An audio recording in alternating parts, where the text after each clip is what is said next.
Good morning, everyone. Good morning. Such a beautiful, gorgeous summer day, isn't it? Yes, it is. And we are so happy and so truly blessed to have this full house. Today, our theme of the month is why do we suffer? Why?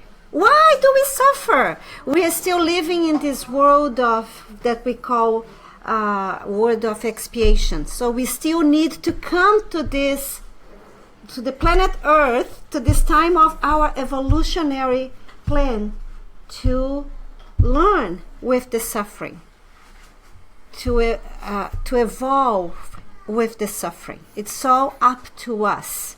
How do we take the sufferings that we go through? Okay? So today we have Denise, who is going to give us this lecture, Why Does God Punish Us with Disease? Which is a great subject. And I'll be doing the reading. I'm sorry, Denise, I think I touched your... Here, you want to put it back? I'm going to be reading the initial reading from the book Happy Life, from Divaldo Pereira Franco, and by the Spirit Joana de Angelis. God gave you willpower. If it seems weak to you, that is because you have not been exercising it. Each and every moral or organic function needs practice to be able to respond rapidly to mental command. Train it by attempting to correct bad habits, and you will eventually be meeting bigger challenges. Through a discipline, you will be able to attain the highest objectives of your current life. Do not give up. At first, you do not succeed. So let's close our eyes, elevate our thoughts to God, our Creator, to Jesus, our Master of Love, our guiding light, to all the spirits present here today, the incarnate and discarnate ones. We ask God to give us His blessings, to open our minds and our hearts for the new lessons, that we'll be able not only to understand them, but above all, to practice them on our daily lives. Be with us, and so be it. Denise?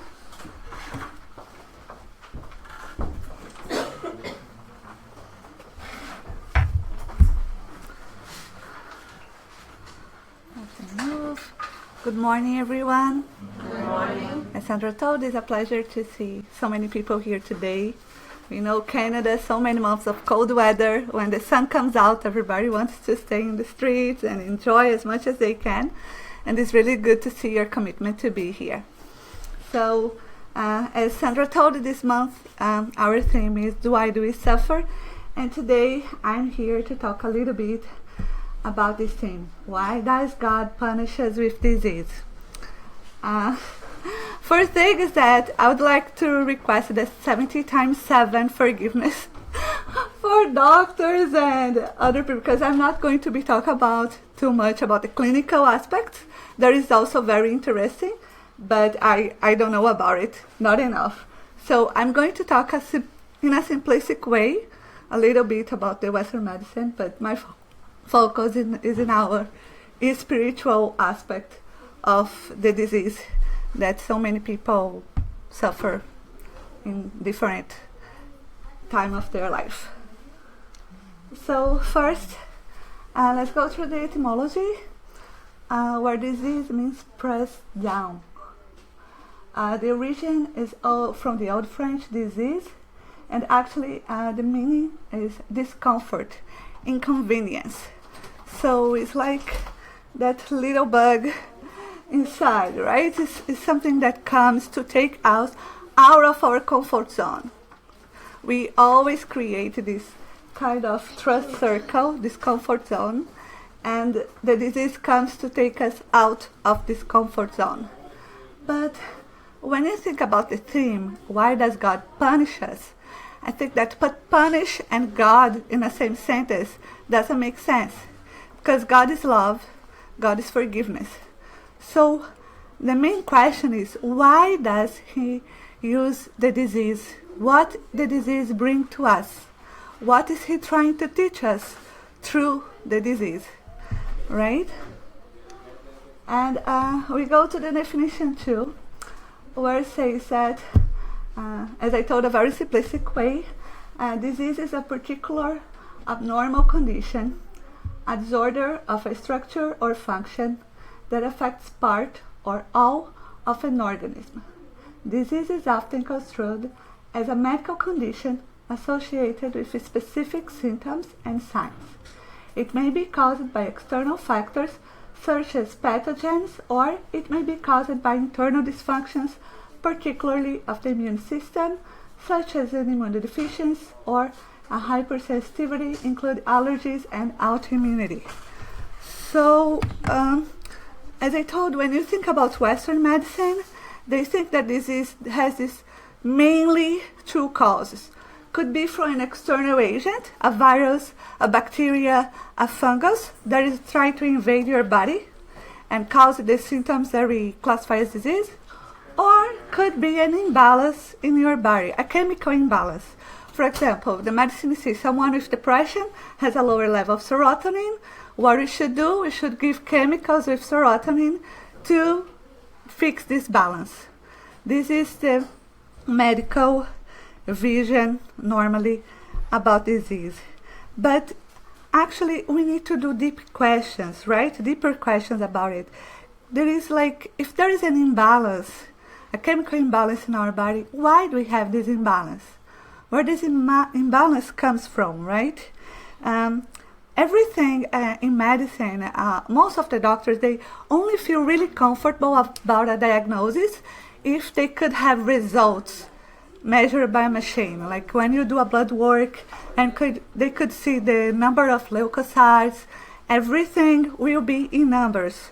That's how they feel comfortable to give you a diagnosis. These days, everybody goes to a doctor, and when they don't know, they just say it's a virus.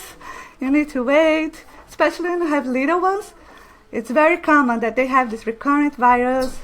Here in Canada, especially during winter times, it's very recurrent.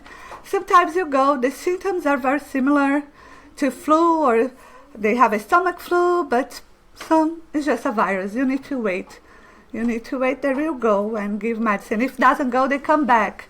If you go back, okay, if it's like 4 days, he's still with a fever or something, then we're going to start antibiotics, because probably it's not a virus anymore. And then you start, but if they don't see the numbers, they don't feel comfortable to say exactly what they are diagnosing there. And they did a study with some residents from the major universities in the US, and like they put a camera in the office and they asked these residents to do like a regular appointment, but in the end they were supposed to ask to the patient, is there anything else you need to tell me? And when they put these cameras, they realized that the residents were saying this question, but actually their body language, they were so nervous that could express in their body language that they didn't want the patient to say anything. They didn't want to hear the answer. They were asking them, there is anything else you need to tell me? You need to tell me. And their body language, they were so nervous. Some of them were shaking, or, that anything like, I'm here, I'm nervous, so I do the anything. But they were so nervous about it. And why? Because when you leave an open question like that, they have no idea what the patient could bring on the table. And sometimes, maybe I'm not prepared. I have here some results. I have a concluded situation in my mind, but this patient could bring something that I don't know how to deal with.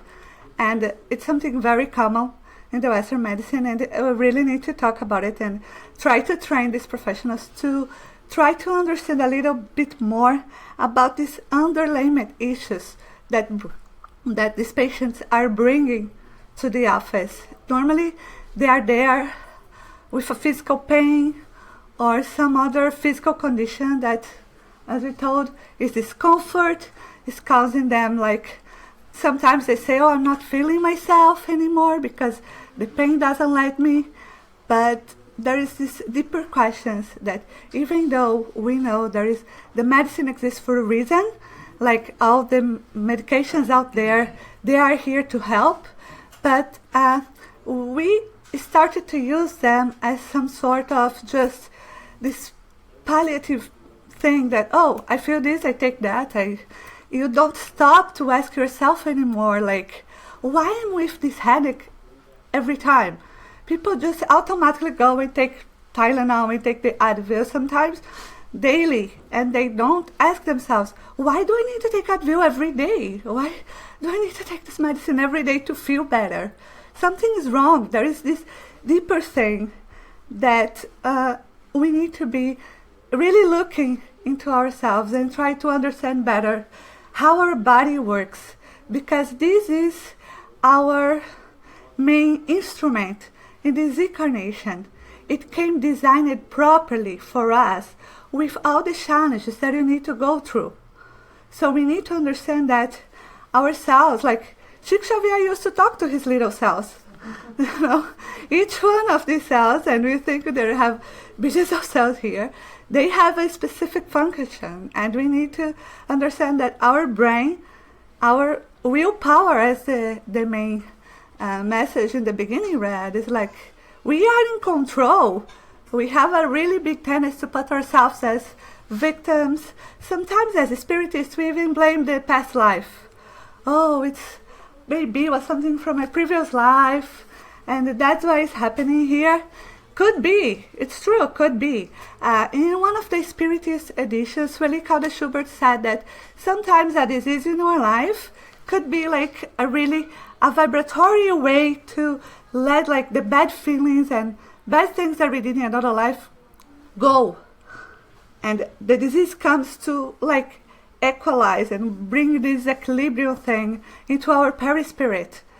But at the same time, André Luiz told that 90% of the suffering that we face this life, we created in this life.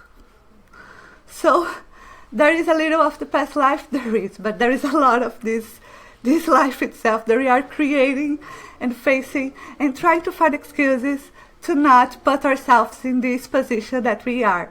We have the willpower. We are in command of this body, and we need to understand how it controls our body. We need to eat properly. We need to clean ourselves. There is a lot of things that help us to have our body functioning well. With medicine, everybody knows, but we have this tendency to go to the excess. So it's good to do exercise. Yeah, it's great for your body. But some people bring this to the excess, right? And it's really, really, it's another sort of addiction, right? It's the same way that sometimes people is addicted to medical pills. They could be addicted to this sort of exercise. And you need to, stop everything. There is this middle term that we need to find. And we should be looking to ourselves and trying to see what is the thing that I need. And in different times of your life, the needs will be different as well. We cannot be like, needs to be, I started this way and I need to do this amount of exercise every day and I need to do this and that. Life brings so many challenges and you need to be flexible to adapt yourself, to be facing this challenge, right? Another thing that is, there is so many new diseases and diseases that were not that common and today we see so often, right? Of course, there is an increase of the population. Some diseases are really rare, but now with the population getting so big and social media and everything, these sort of diseases start to be more well known and everybody knows it's happening. But for example, Divaldo was asked why so many kids these days has food allergy. And what he answers is that because there is a great need to learn discipline. So these diseases, they don't come like from nowhere. When you have like a food restriction, like a kid that's lactose intolerant, we are talking about kids that cannot even like get close to anything with milk. It's so hard. It requires a discipline, not only for the kid, but the whole family. Brings the whole family to have a different perspective about what is the real stuff. Because they start to do it. In the beginning, it's like, oh my gosh, I can't do it because everything has milk, like cheese, everything. You go, cakes. You start to go out, like you go to any restaurant, you look the menu, and oh my gosh, it's so hard. But then you start to meet other people that are facing the same challenge, and it's bringing these people together, and they start to share recipes and try to put the kids to play together so they could see their peers that are like face the same thing, and that is not, they are not the only ones out there. So this brings a discipline and bring these people together as well. It's funny. It's such at the beginning you feel so excluded, because I think at the beginning, and the parents and even the kids think, oh my gosh, I can't do what the other kid does. I can't go to a party and eat the cake. I can't just go out and eat McDonald's with my friends because I don't really know what is in it. But at the same time, brings you to have an awareness of your body and makes you like do this connection and have this community that will make you feel supported. So these are really instruments of God to teach us, right? And to make us feel so loved, because it brings a disease to teach you something and doesn't make you learn by yourself. It brings your brothers and sisters that are going through the same issue together to help you to go through that path. And then I'd like to share this André Luiz message where he says, disease is an opportunity to strengthen our faith, right? So when you put the disease and faith together, see what is the real challenge. How many people doesn't question God in a moment that they are facing a critical illness? Why me? You know? Or why someone that I love? That questions, you know? My God, she take care of herself. She's so healthy. She eats well. She drinks water. I know someone that smokes, is crazy, drink alcohol every day, and is healthy. And this person that did everything right is sick. How is that even possible? Why? And you question your relationship with God. You question like, is this God really trying to punish this person? But this person, it's so nice now, you know? Even now, yeah, because we forget to look into the bigger picture. We look into that moment. We forget to look, there's this whole big eternal life going on. And sometimes it's really hard even to give the proper support. Because when you are questioning your relationship with God, you cannot be fully prepared to give the support that person needs. Because if you lose your faith, then is a moment that it's going to make things worse for yourself. A lot worse than it is already. So, when you look disease as an opportunity to strengthen our faith, we try to see, okay, what is teacher cancer here for? What is, what is this disease to teach me? And you really try to, okay, let's take that deep breath. Because of course it's a shock. Nobody's asking you to wake up like, I'm happy, I'm sick, oh, it's a lesson, it's so good. No, it's not about that. They're asking you to really look into yourself in a way that, okay, what is going on? I need to understand. My body is suffering this. Because normally when you face a critical illness, your body is just doing what it's supposed to do. Your body's not like crazy doing things that, oh, this is actually is doing exactly what it's supposed to do. So you need to look and, okay, time to strengthen my faith and get like all the energy I can to face this, right? when you go to the Spiritist book, it's important sometimes to go back to the beginning. When we face a situation like that, it's important that sometimes, okay, step back, let's try to regroup and see what we can do. And when I read in the Spiritist book, question 132, it says to us, what is the aim of an incarnation of a spirit? So, like, I'm facing this disease, but when we go to the basics and try to understand why we are here, why we incarnate now, they are very clear. It is a necessity imposed on them by God as the means of attaining perfection. For some of them, it is an expiation. For others, a mission. In order to attain perfection, it is necessary for them to undergo all the vicissitudes of corporeal existence. It is the experience acquired by expiation that constitutes its usefulness.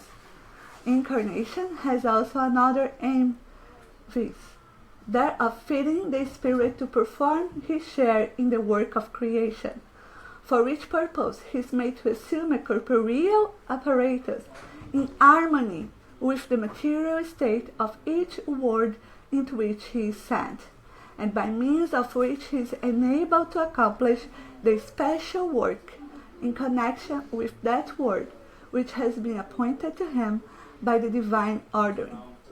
He is thus made to contribute his quota towards the general well while achieving his own advancement. So when you go back to this, like this question about when he already says expiations are on your way, difficulties are coming, but you have the resource. In the moment that you have strengthened your relationship with God, these resources are available to make you surpass, to make you overcome this challenge, and to make you feel confident that we are here to make. God loves each one of us. And this relationship is one of the most important things that we do for ourselves, that we can do as parents, that we can do as friends. Sometimes we put ourselves in position like, oh, I really like that person, but I cannot talk about soccer, politics, or religion because. But if you put yourself like that, you are missing, because it's an important thing. It's so important thing that you should do for the people that you love. It's not that you need to go in an argument and say you need to believe her. It's not that. Just make questions. Try to bring that person to reflect a little bit, you know. I understand sometimes, I understand, maybe you don't believe in God or you have a different religion, but that doesn't mean that deeper questions, even in a philosophical way, could not be done and make that person realize that maybe, you know, maybe there is another way, there is another point of view to see things. And as a friend, you should be bring that to them, right? Other questions that I got that is a little bit about the topic is about death, right? When you go thinking about death, disease and death are so hand to hand, because actually the first time you get a diagnosis like a cancer or any other critical illness is that, oh my gosh, I'm going to die. But everybody's going to die. What that diagnosis itself brings is an opportunity sometimes to do things in a different way. I heard this article, I think it's from London. This lady, she was diagnosed with a very severe cancer, and the doctors gave her like 6 months to die. When she got the diagnosis, she thought, oh my gosh, I didn't have time to live with my kids. I didn't have time to enjoy my family, because my life was like work, organize the house. I was always busy. I was always stressful. So she decided, okay, I have 6 months. We are going to live fully the 6 months. She decided to sell her house. She grabbed her kids. Let's travel. I want to give good memories. I want to, that when I go, I want you girls to say, okay, we had a great time. For the last 6 months, we had a great time. And they went for the journey. And then 6 months, 7 months, 8 months. And then, okay, 1 year. So, okay, I think it's time to go back to the doctor and check what is going on, because my expiration date is already doubled. And what are you supposed to do? And then like she was like, okay, money is running short. I think that she went back to the doctor. She redid the exams, and the doctor, I don't know what happened. You have nothing anymore. The cancer regressed. You don't need to have chemo or anything. And she was like, because since the beginning they told her like, I don't even suggest you to the chemo because it's going like, it's just, there's nothing that can get you better. Like, it's just going to make you suffer. So just let it run his course.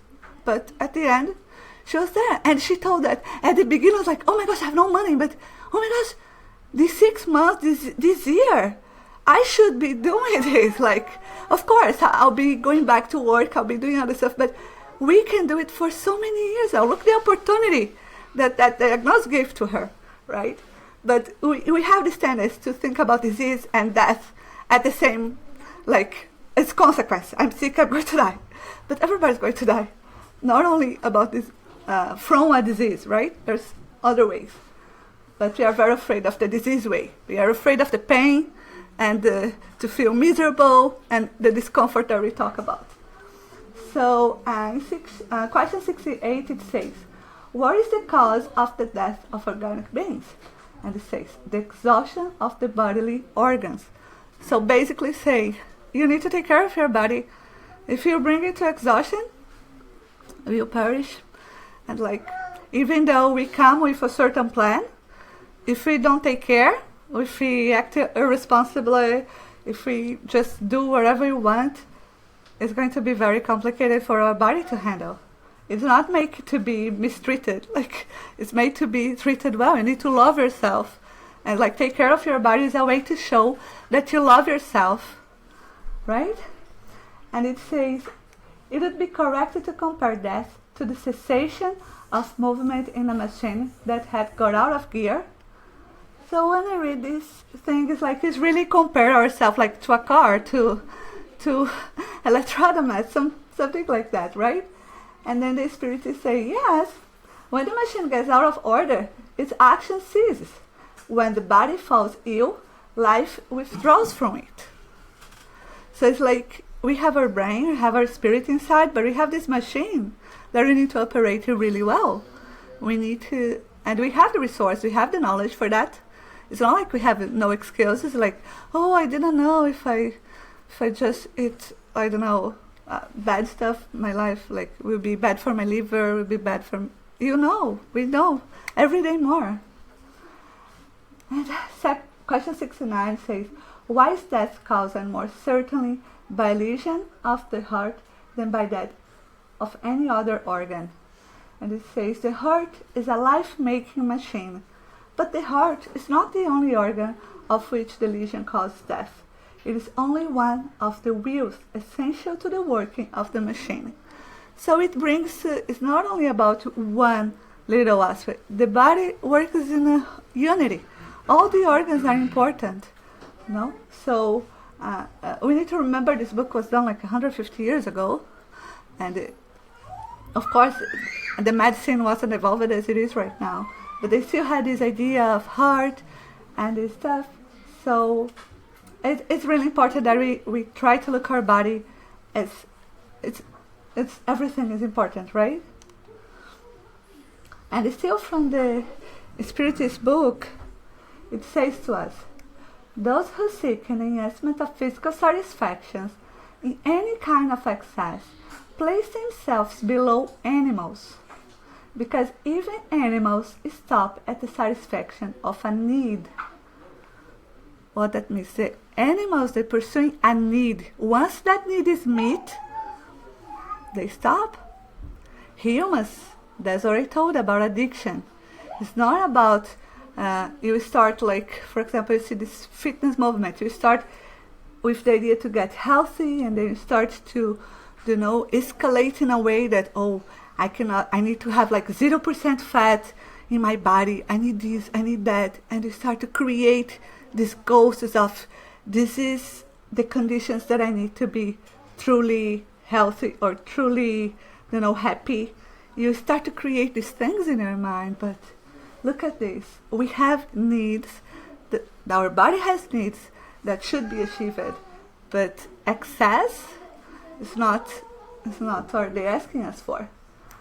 They relinquish the reason given to them by God for their guidance, and the greater their excesses, the more power they give to their animal nature over their spiritual nature.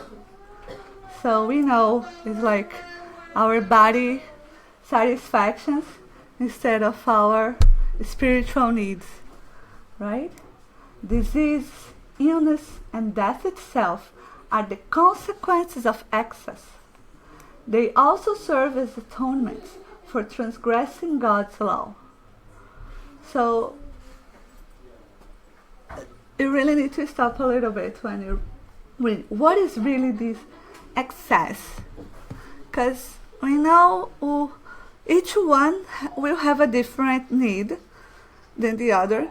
Like, I have a little one that lives off sun and light and air. He doesn't like to eat. And for me, it's really hard because I look at him and I feel like, you cannot eat just that. You need to eat more. Like, as a mother, you need to eat. But like, at the same point, I know that if I start to overfeed him in a way that I make him believe that he needs to eat more than what he really needs, he'll start to associate food in a bad way. And it is very common, as psychologists say, that this emotional eating habit that our society has right now starts in childhood. Oh, you only eat, like, you offer, I don't know, some sort of dessert as a bribe. You only eat the ice cream if you eat this food. So the kid is not even hungry. He doesn't need to eat anymore. But, like, he wants the ice cream. So he's like, okay, if I need to eat this to have that, I start to eat this. And I start to overfeed myself, so I can have the reward, the dessert. And then you stop to listen to your body. What do you really need to eat? What is my limit here eating? What am I supposed to do? You know? It's just like, oh, if the food is here, I'm going to eat, and I'm going to eat, and okay. You really need to stop and listen to your body and try to understand about this excess, right? And I think that we talk about food because it's a very common one, but there is so many others that we could, like, okay, so why we don't even ask ourselves anymore, why am I doing that? Why I put myself in a position, look, I need to do that, you know, like, you really need to question yourself, because when you question yourself, it's a process that makes your inner evolution. You need to do these questions. You need to have this interest, like, about your progress, because maybe are these things that are stopping you from evolve, right? And then we think, okay, it's really easy to talk, but what to do when you're facing a critical illness? I didn't face, like, in a more conscious way, a critical illness. I was really sick when I was a kid. Like, I had all sorts of diseases. Like, I had appendectomy when I was 2 years old. With 6 years old, I had hepatitis A. When I was 7, I removed the one kidney because it was in bad function. So, but I know that I went through because I was suffering for my family more than to myself, because I really, of course, at the moment it was painful for me as well, but I don't recall. It's like, I don't have this memory, this strong feeling about how bad I felt. So I can't say that I really face a critical illness myself, but what I try to do is look to this spiritual aspect and try to go into the gospel, into the Spiritist book, try to understand a little bit more about, it's a big challenge for sure, there's no question about it, but instead of victimize ourselves, we need to put ourselves in that point that, okay, how can I face? When I say I'm facing, like, I'm acting, I'm not just passive, waiting some sort of external cure come on my way. I'm really, like, trying to establish, like, this plan of action of what I can do to face this. And we know it's not only this life. I could die from this disease in this life, yes, but that doesn't mean that it's over. I have my spiritual body that will continue. So what can I do to make sure that I did everything I could in this life? So I can really go with the idea that I give my 100% to face this, right? So when you think about the holistic medicine, it tries to look more about these underlayments of the disease. And it's funny, I was listening to this, it was like a talk show in Cardiac Radio, and he's an holistic doctor, and Dr. Sandroff, and he was saying, like, we should ask, because we need to understand that cancer doesn't happen to us. It happened because of us, because it's something that we need to assimilate and understand. So these diseases, it's not like aleatorily happening out there. It happened because of us. Sometimes we could have created the best environment for that sort of thing happen. Other times it's the expiation, as we told. But when we put now ourselves in this position of action, we are the ones with the willpower in this situation. It brings a new perspective of how to face it, right? In the book Evolution in 2 Words, it says to us that our emotional part, this book is very hard, so I'm putting a very easy way. It was a very long sentence, but it says basically that our emotions, the emotional part of ourselves, transfer certain elements to our physical body. So think how powerful are our thoughts in this situation. Because we are the ones feeding these emotions and make it connection happens to bring these elements into our physical body. And also, we could take it out, these elements from our physical body, in a way that we can also stop a process. We can create a process, but we also have the willpower to stop a process. When we think about this understanding that we have about a chronic disease, is that the body is doing exactly what it's supposed to do. What we need to ask is, what is going on? And understand it instead of just try to get rid of it. Because our first impulse is try to, okay, what should I take? What should I do? Like, I do a surgery and remove that organ? I can have a transplant? I can, you want to get rid of it. You don't want to face it. You really want just to find this immediate cure that, okay, I have this option, I can get rid of it, but it's not that easy. We know certain diseases could take one part and spread to another area, and it escalates. So it's really you need to think about, okay, it's going on. Of course, you're going to look the best treatment you can. You're going to look to all the possibilities that you have out there. And if you have a chance to get better, you're going to go for it. But at the same thing about the excess, there are certain extreme ideas. We know there is all kinds of research still going on. And sometimes, when things are bad, it's bad diagnosis, people sometimes try to do risk things that are not still proven yet. Is that really something that you should be doing right away? We know in Brazil there is this, there was a study, there was still in phase 1 of clinical trial about a drug called phosphoethylamine that they decided there was a cancer treatment. Didn't went through any sort of proper research, and then people start to spread the idea that there was a cure. People start to go to the justice. They don't even go to the normal treatment anymore. They want to go to that drug already since the beginning, and the government just said yes, was also crazy, So sometimes you read news like that and say, okay, I understand that this could bring some desperation, but at the same time you have no truly authentic data saying that that is really something good for you. And as I told, I didn't face one. I don't know what sort of desperation that person is going through, but it makes these questions to yourself, right?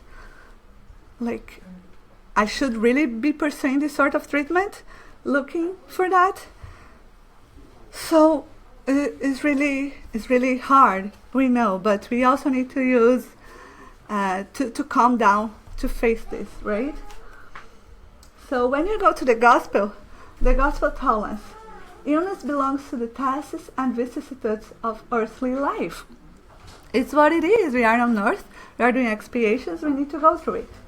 It is inherent in the grossness of our material nature and in the inferiority of the world we inhabit. So, it is still part of our evolution. There's still a planet of expiation. We are doing this transition to be a regeneration planet, but we still need this, right? However, while we are waiting, this does not prevent us from doing whatever we can to improve our present situation. But if, despite our best efforts, we do not manage this, then Spiritism teaches us to support our past miseries with resignation. So, of course, it brings this challenge. Like, when a doctor presents you a treatment, you have the option to say yes or no. You know, you have the option, like, to try some spiritual thing, some other thing like holistic, or there's so many options right there, right? But you also need to use your rational aspect. Treatments, research, science exists also for a reason. It's also part of the Spiritism, the science aspect. So we need to use this information as well to make ourselves be aware of the whole picture of possibilities and try to make this wise decision. Because it's not like that excess, when you go to these desperate measures, like you really need to be taking that moment to think, is really this way that we should be going through? Okay.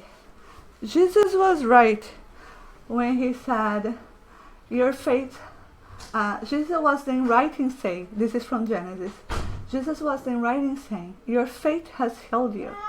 The faith expressed here is not the mystical virtue which some believe it to be, but a veritable attractive force.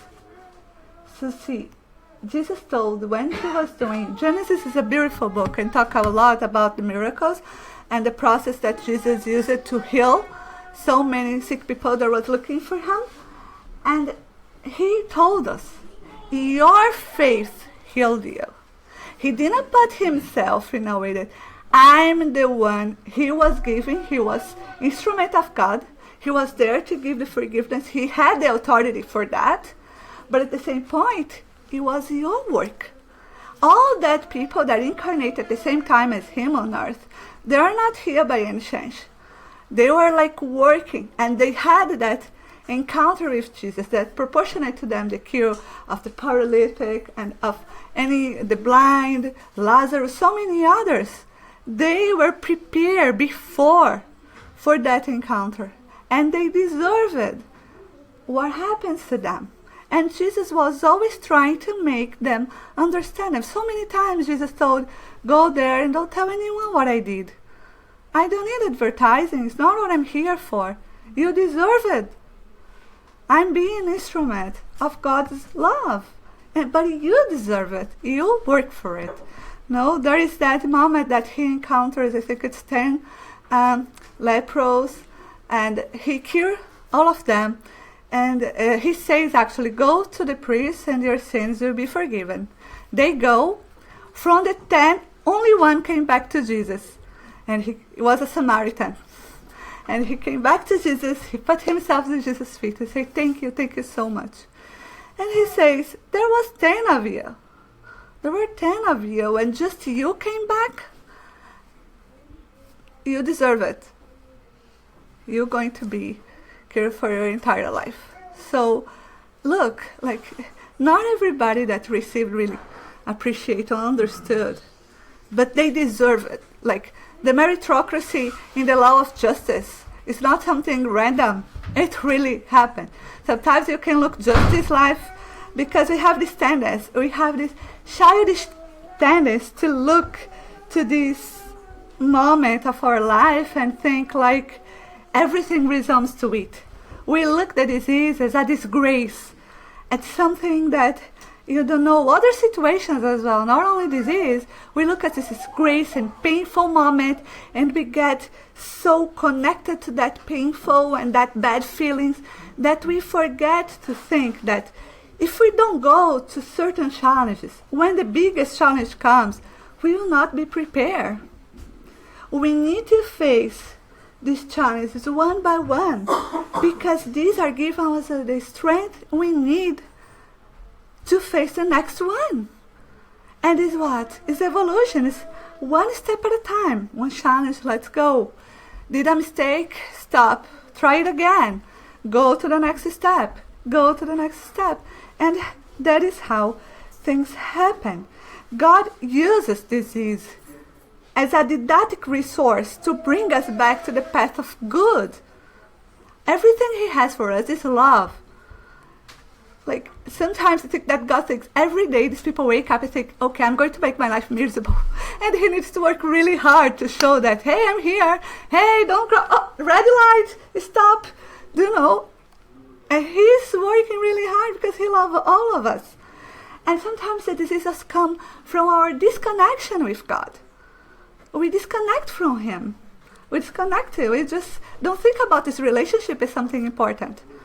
And sometimes you think, no, I have a strong relationship with God. I pray every day. I read the books. I read the Bible. I do what I can. But if you are not connected to your brothers and sisters, you are not connected to Him. You cannot offer God your love, unconditional love, if you cannot love His sons and daughters that are here with you. Make things hard for you, that's what you think. Right? They bring challenges, they make things so hard. If I hadn't this person in my life, everything would be easy breezy. I'll be so happy. But it came as my father. It came as my mother. You know? It came as my sister, as my brother. But it's really making just your life harder? Let's make... You need to reflect really deep about that. Because there is tons of ways to look into disease, but I think that when I read and researching, the main thing is forgiveness. It's forgive yourself. Because sometimes if you have a disease, you also can think, I deserve it. I will suffer miserable my entire life. Because I did something. I know. I put gum in Jesus' hair when He was in the cross. I said, like, I put my feet to Mary, stomp on the floor. I did something really bad. I deserve it. There's nothing I can do. I did it. I'm going to face it.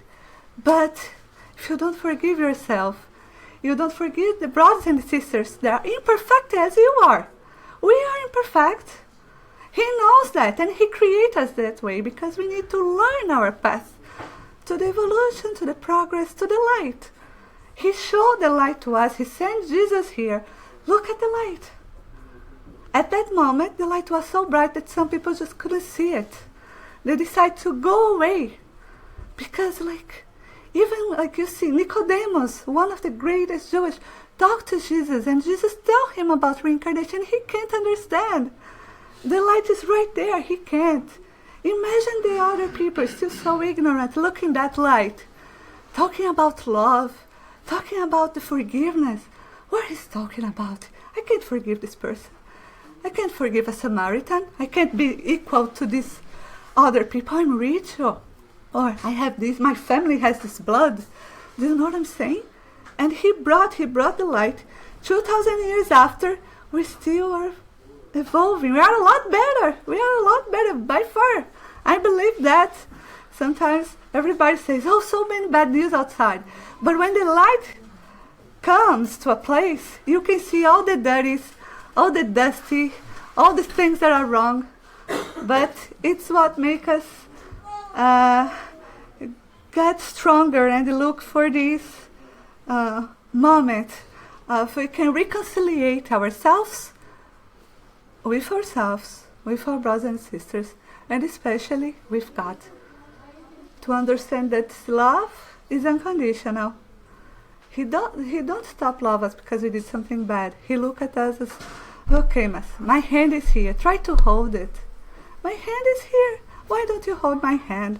And try to come into the path again. And sometimes the disease is that. It's this, this resource. Come back to the path of God. Realize that you can do it. We know that, right? So there is this book, Eymael. There is no translation to English yet. Could be called Closer, but the name is mais perto, where he says to us, "Blessed are the afflicted," said the Divine Master. "It is, however, our duty to consider that such happiness does not simply stem from pain. By pain, we cannot forget that affliction is a spiritual dart that impels us to seek the way to become progress builders."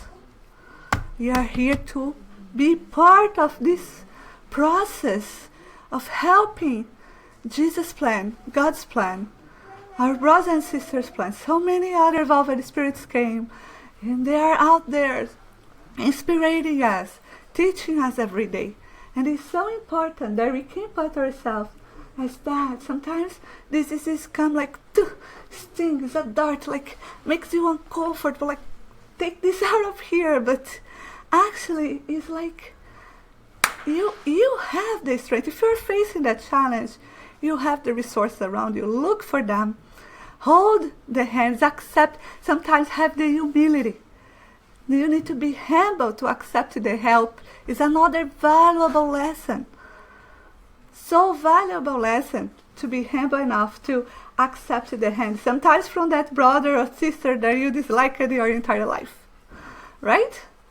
And you need to be humble enough. And sometimes we reconstruct these bridges that we broke by envy, by pride, by so many other bad feelings that we create as these little pets. Like, I know it's bad, but I can let it go. You need to let it go. You need to make yourself strong enough and believe that you have this strength within you. Right? So that's it for today. Thank you so much.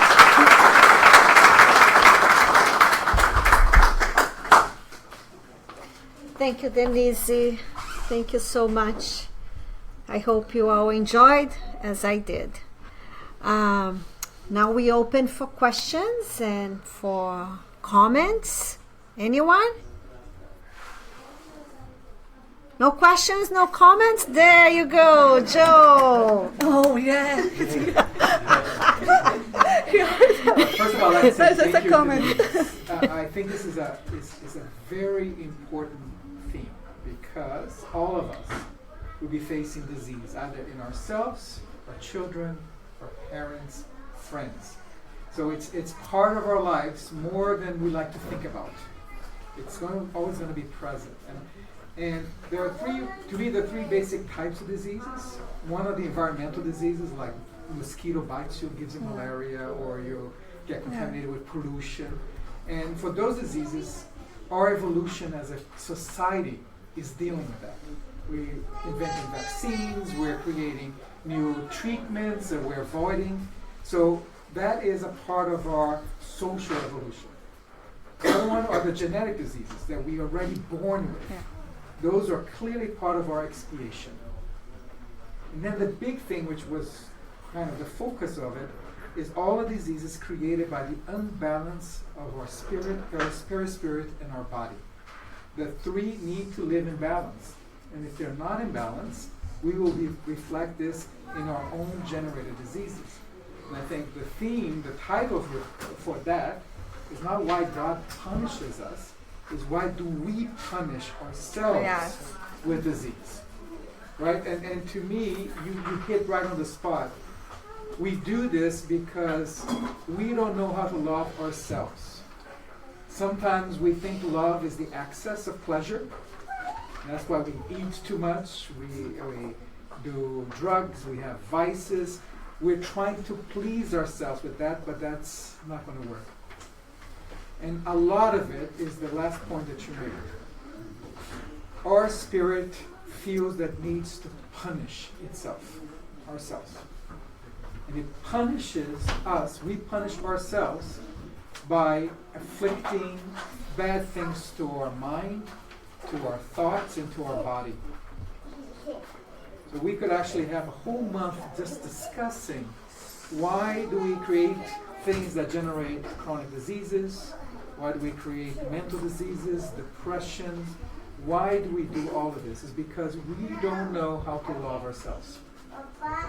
And we can't love ourselves, we can't love God, and we can't love each other. Thank you, Joe. Thank you, Denise, so much. Now we are going to prepare our room for the passes. Thank you so much for the people who are watching us through the web today. You have a great day, and thanks for listening. Thank you, Carlos.